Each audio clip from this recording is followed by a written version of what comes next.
సంగారెడ్డి పట్టణంలోని కింది బజార్ చెరువు కట్ట సుందరీకరణలో పనుల కోసం హెచ్ఎండిఏ ఫైనాన్స్ రెవెన్యూ ఇరిగేషన్ అధికారులతో కలిసి పరిశీలించిన TPCC working president Jagga Reddy, TGIAC chairperson Nirmala Jagga Reddy 500 కోట్ల నీళ్లతో చెరువును సర్వాంగ సుందరంగా తీర్చిదిద్దేలా ప్రణాళికలు.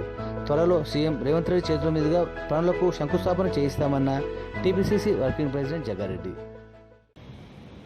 ఇప్పుడు మీకు ఇచ్చిన డైరెక్షన్ ఏంటి? మాకు ఇచ్చిన డైరెక్షన్ సార్ బేసిక్గా హెచ్ఎండిఏ లోన్ తీసుకుని ముందుకు వెళ్దామని. సో ఇప్పుడు నేను మాట్లాడిన బ్యాంకర్స్ వాళ్ళకి నేను ఓవరాల్ ప్రాజెక్ట్ ఒకటేసారి తీసుకుంటే మంచిగా ఉంటుంది.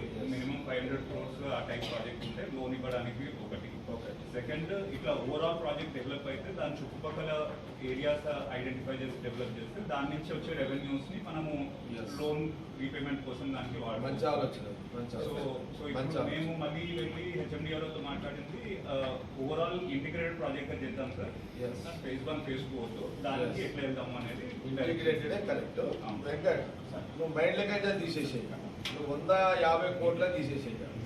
500, 600, 700 ఎంతలా కానీ నువ్వు ఆ లైన్లో పోయి సరే. ఫస్ట్ కేసు ఏదైతే 1.5 కిలోమీటర్ ఉందో అది 150 crores అయిపోతుంది. కానీ తర్వాత నక్లెస్ రోడ్ కానీ, శివుని యొక్క స్టాచ్యూ కానీ, లేకపోతే హోటల్స్ కానీ ఇవన్నీ ఉన్నాయి కదా. వాళ్ళ లైనే మీరు కానీ మనకు ఈ డిజైన్ని విన్నారా మీరు కూడా? మనం గతంలో ఏ డిజైన్ అయితే చేసినామో అదే డిజైన్ని వాళ్ళ పద్ధతులు చేసేసాం. అంటే ఒకటేసారి అన్ని స్టార్ట్ అయ్యేటట్టు విన్నారా వెంకట? దాంట్లో ఓపెన్ ఇక మీకు ఇక మన డిజైన్ ఉంటుంది. గతంలో మీకు ఇచ్చిన డైరెక్షన్ ఏదో అదే ఉంటుంది ఇక. కానీ ఎట్ ఎ టైం ఒకటేసారి వాళ్ళు బ్యాంక్ అన్నట్టు అది హెచ్ఎండి అధికారి వాళ్ళు మీకు ఇచ్చిన డైరెక్షన్ ప్రకారం ఫాలో అవుతుంది. Okay sir. అందుకే ఇప్పుడు మీరు కూడా గతంలో ఏమేమి పేపర్ వర్క్ చేసారు దాన్నే అది 500కు వస్తుందా 600కు వస్తుందా స్టడీ చేసుకోండి. రైట్. ఓకే. అది ఇప్పుడు మీరు అంటున్నది ఒక 25 ఎకరాలు కావాలి మనకు. ఆర్డీఓ గారు 25 ఎకరాలు కావాలి. 25 ఎకరాలు ఆడ అసైడ్ కానీ గవర్నమెంట్ ల్యాండ్ పక్కకి ఏది ఉన్నది. ఒకటి, ఈ డబ్బులు ఇచ్చి కొనేది పెట్టకండి. గతంలో ఇప్పుడు 600 గజాలు ఇచ్చి మనం ల్యాండ్ పూలింగ్ స్కీమ్ మీద తీసుకోవాలి. దానివల్ల ఏంటంటే ఇప్పుడు ఎకరానికి మనం 600 గజాలు ఇచ్చినా ఆడయ్యే డెవలప్మెంట్ కి ఆ 1 ఎకరా పైసలు ఏమో కానీ 600 గజాలతో వాళ్ళు ఎటు వెళ్ళిపోతారు ఇక. వాళ్ళకి వెల్ సెటిల్ అయిపోతారు. వాళ్ళకి 100 గజాలు ఇల్లు కట్టుకున్నా 100 గజాలు ఇల్లు కట్టుకోవచ్చు. 100 గజాలు ప్లాట్ అమ్మితే పైసలు వస్తాయి. 300 గజాలు పైసలు మిగులుతాయి వాళ్ళకి ఇంకా కదా. అర్థమైంది కదా?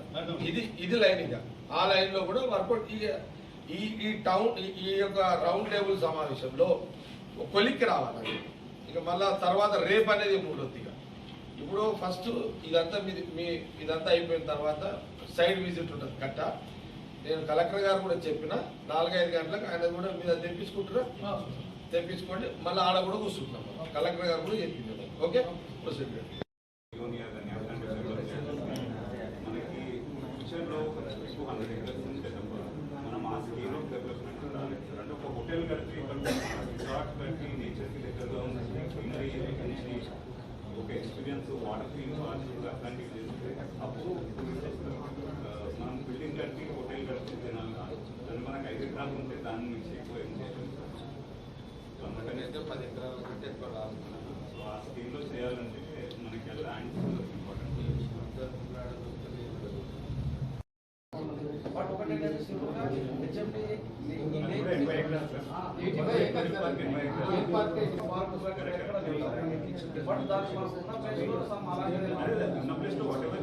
ఉన్న 10 ఎకరాలలో ఇండివిజువల్ కాటేజెస్ కొన్ని ప్లాన్ చేసుకోవాలి. ఒక హోటల్, అలానే రూమ్స్, ఒక హోటల్ టైప్ అది సక్సెస్ అవుతుంది. మనకైతే ఫస్ట్ ప్లేస్ అయితే నర్సగారు ఇంట్రెస్ట్ వెళ్తే కదా పైసలు అది.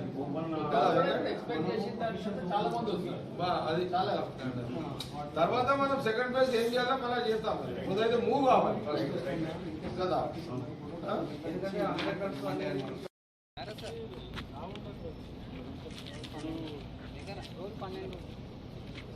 ఆల్రెడీ ఎవరు పట్టుకొచ్చారు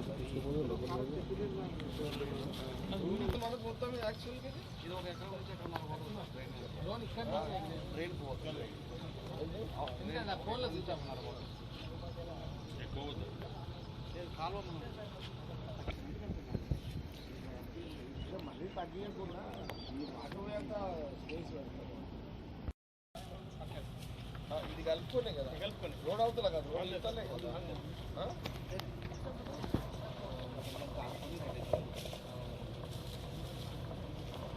పక్కన సదాశివపేట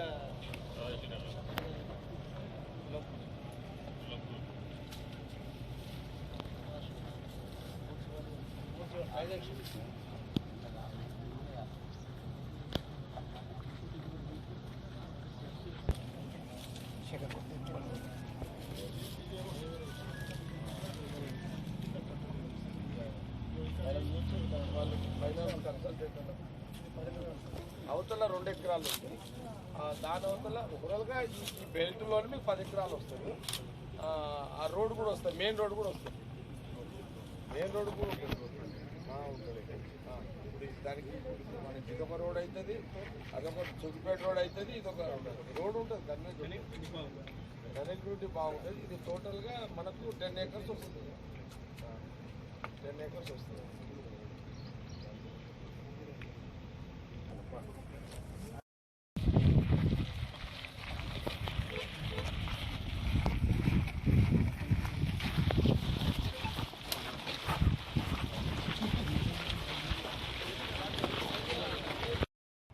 యాక్చువల్గా ఏంటంటే మల్లన్న బీరప్ప ఉన్నది కాబట్టి చౌదరి కంపౌండ్ వాళ్ళు ఉంటుంది కదా ఇప్పుడు మనం అవతల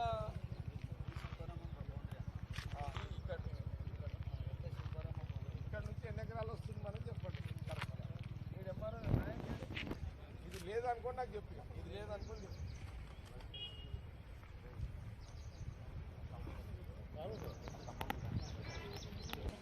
ఇది 2 ఎకరాలు 10 ఎకరాలు అయితే 1 ఎకర్ తీసేయండి అందుకే 10 ఎకరాలు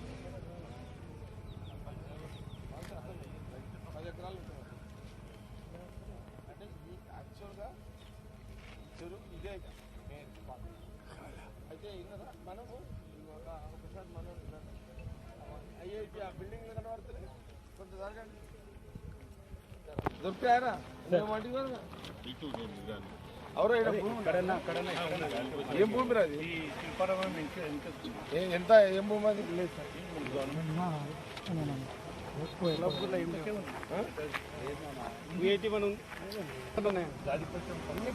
పట్టానే ఇది గాలి పోషం అది చెరువులకు చికం అది చికం లెక్క పట్టదు చికం పక్కన ఉన్నాయన్నీ కూడా పట్ట నంబర్ ఎక్సెప్ట్ 127 పట్ట భూమి పట్ట భూమి రైట్ ఇదే ఉంటుంది 10 ఎకరాలు ఉంటుంది ఇక మీరు 10 అనుకునే 3 వాళ్ళు లోపలికి అవన్నీ తీసేద్దాం ఇదే మీకు అర్థమైంది కదా మీకు ఇది అదంతా అది ఆ టౌన్ అంతా అదే ఉంటుంది అదేమో అయ్యేది ఇదే అంటే మనం అక్కడి నుంచి ఉంది కదా అక్కడ నుంచి మనము 100 ఫీట్ తీసుకోవాలి అక్కడ అని ఇలా పెట్టినాం డిజైన్లో మనం ఇది హైవేకి అంటే అక్కడి నుంచి వచ్చేటోళ్ళు హైదరాబాద్ కానీ పటంచర్ కానీ లింగంపల్లి బిహెచ్ఎల్ కానీ అటు నుంచి వచ్చేటోళ్ళంతా ఈ చిమ్నాపూర్ ఐఐటి నుంచి రావడానికి ఇదేమో టౌన్ పబ్లిక్ వస్తుంది అక్కడనేమో బయట పబ్లిక్ వస్తుంది ఇదొకటి తర్వాత అదొక నెక్లెస్ ఇది మన ప్లానింగ్ అన్నమాట అట్లా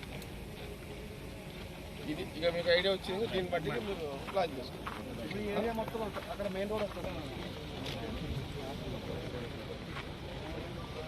ఇది ఒకసారి ఆ చుట్టూ ఇట్లా పోయి అదంతా చూసుకున్న తర్వాత మీకు డీటెయిల్స్ కావాలంటే ధర్మసాగర్ మరి ఇట్లా పోతుందా వెహికల్ లేదా ఐఐటి నుంచి నీకు అక్కడ నుంచి ఒక 1.5 కిలోమీటర్లో మీకు 50 ఎకరాలు దొరుకుతుంది అది మనము పట్టాదారులను దృష్టిలో పెట్టుకొని గవర్నమెంట్లో రేట్ బుక్ చేసుకొని తీసుకోవచ్చు కొంచెం ఐడెంటిఫై చేసిస్తే ఇక్కడ